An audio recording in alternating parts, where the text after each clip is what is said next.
we often use the word gifting and purpose interchangeably. Mm-hmm. Is it one and the same? Like, I know I'm bringing out a couple ideas here, but this whole thing of being, doing, and gifting and purpose, where should we go with that kind of thinking and thoughts? Well, the first thing, when you talk being, it's more a discussion of identity. Who am I? Right? Yeah. I think that is the first discovery. Because it's really hard for you to run with a reason for being if you don't accept who you are.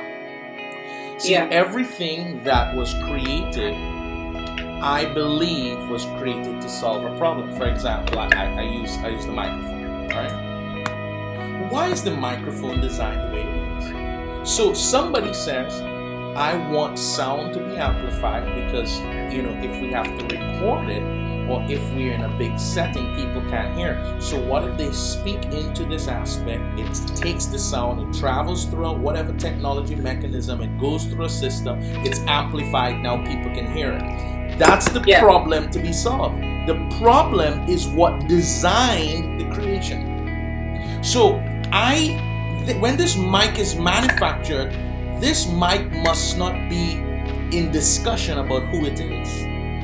You don't. The creation does not decide its identity. Its identity was decided for it by its manufacturer. So it's funny that we're born, and you're gonna be having a problem with purpose because you have not accepted who you are.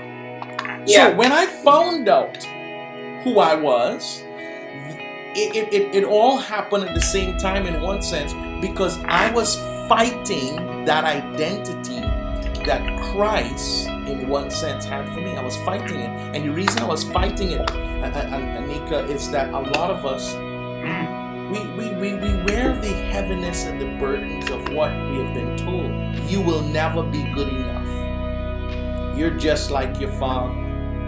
None of you ever did well in school.